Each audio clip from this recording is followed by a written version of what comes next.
I made a one more 10,000 guess and was correct on the first try. Anyone else break the universe with super unlikely things? Story 1. I told a cop that a perfectly fine parking meter would fail, so he would tear up my ticket. When he asked me to prove it, I did, and the meter failed. I was picking up lunch for my office. As opposed to looking for parking, I found a meter that was right in front.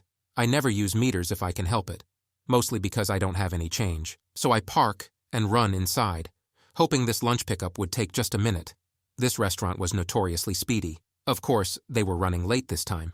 And of course, in the split second I turn my head, a bicycle cop finds my car and starts writing the ticket. I run outside and start weaving a tale about how I definitely put in money, and am so surprised it ran out so quick and to please look the other just this once. The cop looks at me and the conversation goes as follows. Him. Once I start writing, I have to give the ticket. Me.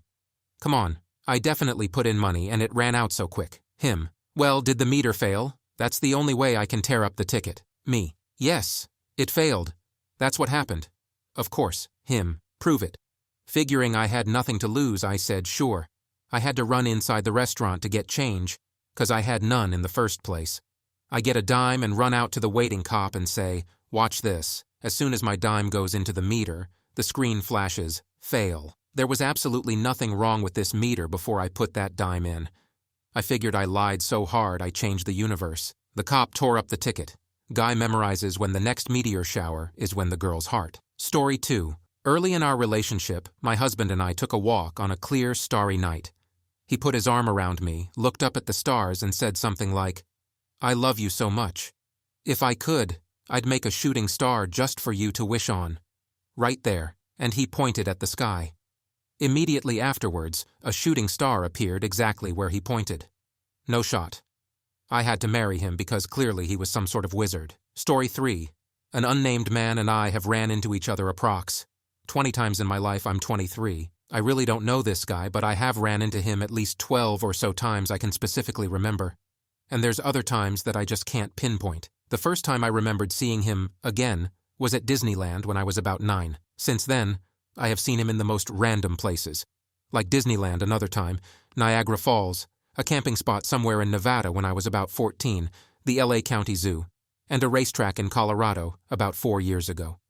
We both recognize each other, but never acknowledge. I will always remember seeing him in Colorado, because we both gave each other a look of complete disbelief. I hope to one day see him again, and see if he has taken note of all of our encounters like I have, and maybe get to know him. No homo, but with situations like these it seems more than the appropriate thing to do. Aside from running into him at random stores, another one was at a movie theater in Vegas. Don't remember which one exactly, but it's literally on the inside of a casino. And who knows, maybe we'll never see each other again until our last day, making a moment of eye contact right before we collide head-on in a car crash. Epic. Story 4. At my junior high school, the containers for recycling aluminum cans had a flap on top, so you could easily reach in and pull something out. One day, while waiting in line next to one, 8th grade me made the comment, how cool would it be if I just reached in and pulled out a full soda? And then I reached in, grabbed the first can I felt, and proceeded to pull out an unopened can of orange soda. The two people around me in line looked at me like I was a wizard. Story 5. When I was 10 or so, my grandma told me she taped a movie for me on TV, but she couldn't remember what it was called. Without pause, I said, is it Short Circuit 2? And it was. We had never discussed the movie. I wasn't even aware it was out on TV at that point. It was a completely random guess, and I still have no idea why it was even my first guess. Story 6. I had an icebreaker for an attractive girl I saw. The icebreaker was to guess the date of her birth and say, I'm an expert. This obviously shouldn't work. I've never tried it before. So I guess, June 24th. What do you know? Spot on date. I called bullcrap. She showed me an ID correct day. Luckily, she didn't think I was a creep, for my expression myself was out of amazement. And I've never tried that trick again, so I have a 100% success rate at guessing attractive women's birthdays. Story 7. My dad works at the Federal Reserve in Washington, and it was Take Your Kid to Work Day. For some reason they had someone talking about the environment and crap, and I was like 8 or 9, I didn't even care. She asked how many gallons of water are wasted from leaky sink each year, and I randomly raise my hand and say, 52. She was all like, yeah, good job, a future environmentalist here. But I don't even know why I raised my hand. I hadn't listened to a single word she said. Girl gave me a stress ball shaped like the earth. Best day ever. Story 8. Was eating a bag of coconut M&Ms one evening on my couch, with my wife sitting in a nearby chair. I reach into the bag and pull out 5 random M&Ms, and they were all brown. I show it to my wife. She disbelieves that I did that randomly. After munching those, I then take another handful and get 6 green ones this time. Decided that she wouldn't believe that any more than she did the first time. I keep it to myself. Story 9. In middle school, my best friend and I called each other every evening just to shoot the convo, talk girls, or update on our Max Payne and GTA playthroughs. Not one but 2 different times. I picked up the phone to call him to hear no dial tone. Hello? It was my buddy who had called at the exact same time, and I had actually answered without the phone ever ringing. We never had any sort of plan or schedule, just whenever we were fine with dinner and homework or whatever. True bromance that lasts till this day. Story 10. After a class in my undergrad, I was approached by a girl who'd noticed my t-shirt. It was a shirt for a summer camp I guided whitewater canoe trips for, and it was fairly well known in the camp community. She was wearing a t-shirt from her camp, also very well known. We introduced ourselves and became acquaintances. There's more. The following summer, I was at a river doing the annual training with our guides, when she, let's call her Mary, walks up, seemingly out of nowhere. Strange for us to run into each other here, in the wilderness. She was there doing a course to upgrade her whitewater certification. This is in mid-April or so. In casual conversation, I introduce her to a friend of mine, who was to be one of 3 guides on a trip we were to lead that summer.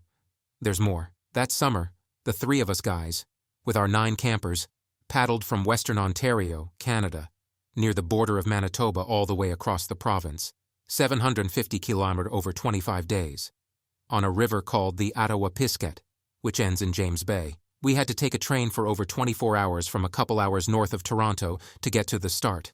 And after all that paddling, we had to fly south to where we could catch a train, to a place where there were roads again so we could drive back to camp. We are sitting in the town where the train leaves, Moosonee, just watching this other trip get in from a river called the Mississauga. This river starts over 800 kilometers away from where we started.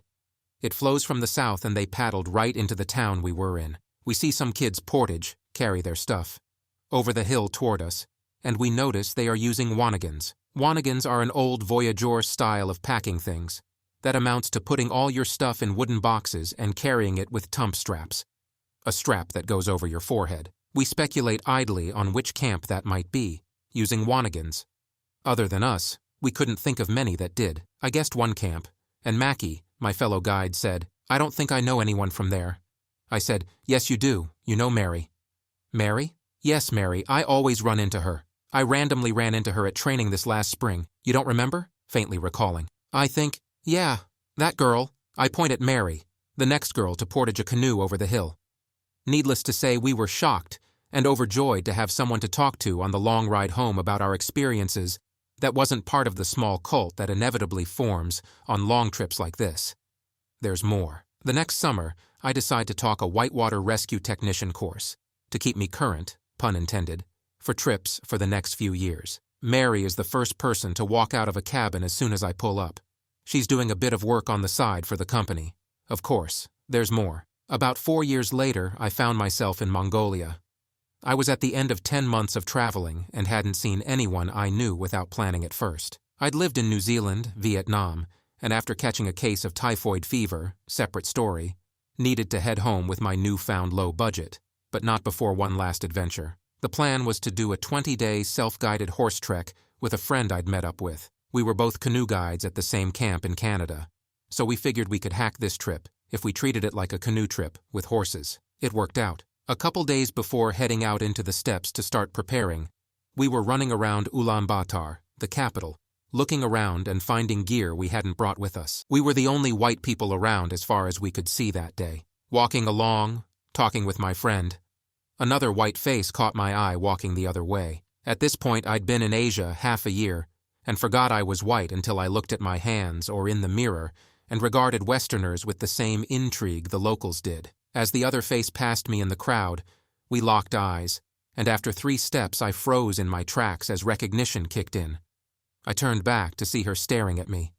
"Mary, what the hell are you doing here?" We hugged, She told me she had just finished a 20-day canoe trip through the steppes, and we should come see the pictures. She took us back to her place. She had rented an apt with a bunch of other Canadians, who all looked bewildered that she'd fished a couple more out of the maelstrom. We caught up over trip pictures and bid each other good luck till the next encounter. Who knows where the hell that will be. Story 11. 3 friends and I moved into a new house in my 3rd year of university. We decided to check if the ADT alarm system still worked, because we lived close to some housing projects and crime was pretty bad in the area. After pushing the panic button, the alarm started wailing out, and we had no idea how to stop it. We looked around for a pin written down somewhere, then called the landlord, but nothing. Eventually we called ADT and they said since the contract's expired, they can't do anything.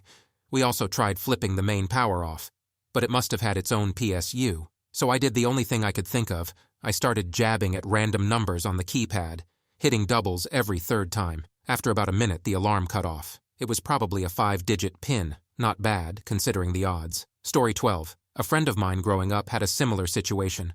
There was a kid that was at almost every vacation spot he went to. He told me about it when we were 15. We went camping with his parents, and he pointed to the kid, who ran away in terror. We chased him down. Not in a bullying way. We were skinny nerds. And my friend finally caught up and started talking to him. We all socialize for a good 10 minutes before we decide their parents have to meet. This kid is a huge part of my friend's life story, and no one believes him. We go to find the parents. Long story short, turns out my friends' parents were a swinger couple and they'd been meeting the same couple for years at vacation spots, but were secretive about actual exploits. And for the kicker, that kid could have been my friend's half-brother. No paternity tests were ever given, because neither couple cared who was the biological father. So yeah. World is a strange place. Sometimes the explanations are stranger than the fabrications. I'll add a little more. I graduated high school at 15 and a half, lost contact with Logan Redwood Swinger. He and I were friends from homeschooled at the same time. He and another friend and I were a trio of nerdy Dungeons and Dragons, computer nerds in 1996-1997. I am the only one who had any exercise regularly, Shito-ryu karate and Baguazhang 4 to 5 times a week. So I really only got to hang out with Ryan and Logan, not their real names, on weekends. You'll see I enjoyed freedom normally barred from a teenager because my mother was borderline criminally negligent. Also a reason I stayed at other people's houses. So we were able to go camping regularly, go to San Fran regularly, go sit in parks and stare at college girls, while pretending we weren't huge, mildly goth, super intellectual nerd teenagers. Spouting off Jack Kerouac, Quentin Tarantino, and comic book references. The parents were both staples in a very conservative community that probably would have judged them harshly for their lack of religious focus, as their son gained later, moral strength, and hotness. She worked with elementary grade kids. He was a local mechanic at a dealership, the parents, that is. And if word got out, it would destroy their finely tuned image of Mason father, 3rd degree, Girl Scout mother, as well as some weird Masonic jobs daughters, sons of the Templars, or some other nonsense. It was interesting in an outward view, but I never tried to partake. Last I heard, he'd left California and gone into the Navy. I see his parents around sometimes because I moved back to my hometown, so that my kids could be near their grandmother on my side. It's funny, because I see them and they don't recognize me, but all I can think of is that summer in the Redwoods. He had an older sister and 2 younger brothers. I had a hardcore crush on the older sister, but she saw me as one of her younger brother's friends. She was 18 when I was 14, 15, which was when she went to college, and I realized through seeing her around the college town near our house that she'd gone complete skank. They're probably close to retiring soon, and I'm sure they'll probably sell their house when their youngest, who should be of drinking age now, is fully gone. Get into an RV and have sexy 60-plus swinger hookups with their friends, if they're still around. I imagine that's what I'd do when I retired if my entire life had been facilitating these secret rendezvous. Story 13. Picked out my fiancé's engagement ring at a place my great-grandfather went to so much they still know his name there, and did not know about it at the time. My fiancé and I grew up in different states.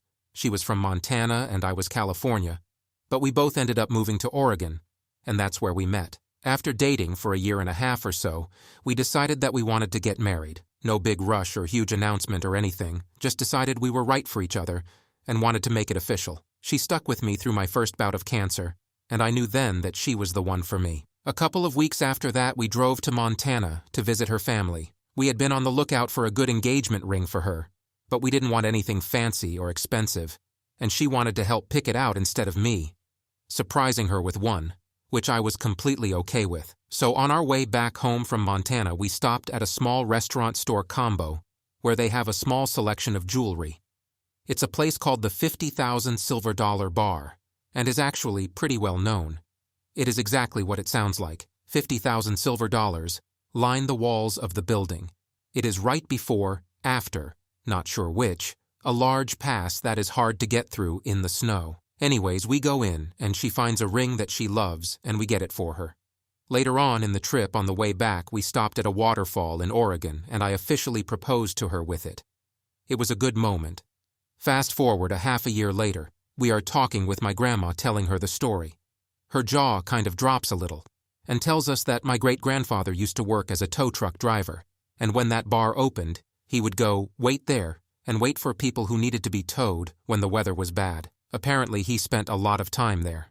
This was when the bar first opened, and he was one of the first people to place a silver dollar on the walls. She said that if we would have told one of the employees his name, they would have been able to point out which one he had put up. Needless to say, we were quite surprised. I had never even heard of this place before, and we ended up picking out her engagement ring there. Story 14. I was in junior high, and this girl I talked to, our parents were friends, rode the same bus I did. I got on the bus one day, and in my brilliance as a socially awkward kid, I told her that I put a spell on her, and made some quite convincing hand movements and facial twinges.